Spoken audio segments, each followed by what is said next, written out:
Actualité hockey, jeux NHL, trades, c'est ici que ça se trouve. Bienvenue sur le Jackstrap Bleu.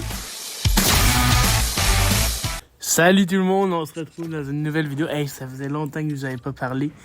Ouais, j'ai pris un petit break, hein, tu sais, c'est l'été, moi je travaille, l'école, les tests. Puis c'est ça, pis tu sais, moi je vais pas faire du contenu pour rien, tu sais, genre, s'il y a pas de saison de hockey, pas besoin de faire de contenu, parce que je fais ça pour le fun. Mais là, j'ai le temps de faire des vidéos, puis là, la saison de hockey, on recommence à parler des affaires de hockey. Mais ce qui est bizarre, c'est que j'ai pas eu, justement, besoin de faire vidéo de tout l'été. Il n'y a pas eu aucune transaction, aucun mouvement de personnel. What? C'est justement ça le problème, parce que, oui, il faut pas overpay, mais tu le mens à personne quand tu dis que tu as besoin d'un deuxième centre, puis que tu as besoin d'un autre défenseur qui va pas matcher Hudson, parce que Hudson, de son mauvais côté, c'est comme notre meilleur joueur, puis tu peux pas. En tout cas, à mon avis, à mon noble avis, Hudson, c'est comme notre meilleur joueur de notre équipe, celui qui a le plus de talent. Puis si tu le mets du mauvais côté, tu te mets, un jour, tu te donnes un handicap à toi-même, puis t'es un peu cave. Ça veut dire, oui, mais Strap, c'est qui tu voulais aller chercher, il y avait pas grand monde, ta. C'est qui qu'on va prendre, Dylan Larkin. Hey, écoute-moi. Je comprends que les choix qu'on avait, il fallait payer cher pour les avoir, puis justement, faut pas payer cher parce qu'on n'a plus grand-chose, parce que fait qu'il faudrait donner des espoirs du Canadien. Puis oui, je suis prêt à attendre pour Michael Age. Mais là, on est dans un moment où on devrait gagner. Donc, faudrait qu'on ait un autre centre, puis au pire, s'il est correct, Michael Age sera notre troisième centre, ou s'il est meilleur que lui qu'on aurait dû prendre durant les transactions cet été, Michael Age serait deuxième, puis lui qu'on aurait acquis serait troisième. Mais il faut qu'on fasse quelque chose. Ça, c'est en ce qui concerne un attaquant. Mais en ce qui concerne un défenseur, tu peux pas mettre tout ton espoir sur quelqu'un comme Rainbacker. Rainbacker, là, il est correct, il s'est débrouillé, mais il y a un problème avec les blessures. Justement, il y a eu une bonne saison aux Rockets.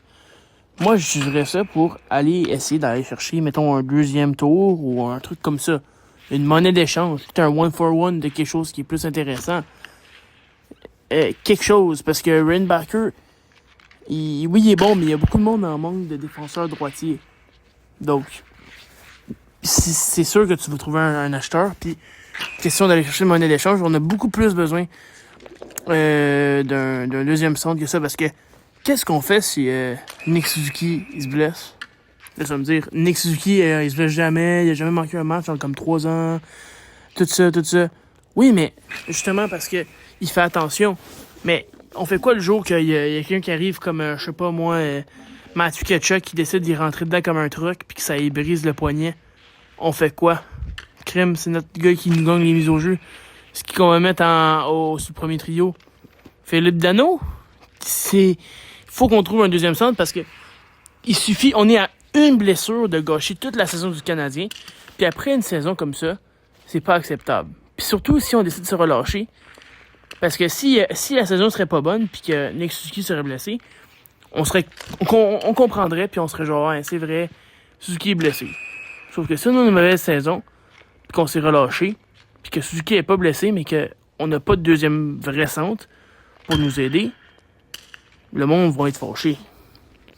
Parce que, pour vrai, ne pas avoir fait d'acquisition depuis décembre dernier, je parle effectif LNH, je parle pas des 2-3 sacs de poubelle qui ont pogné pour l'équipe du Rocket.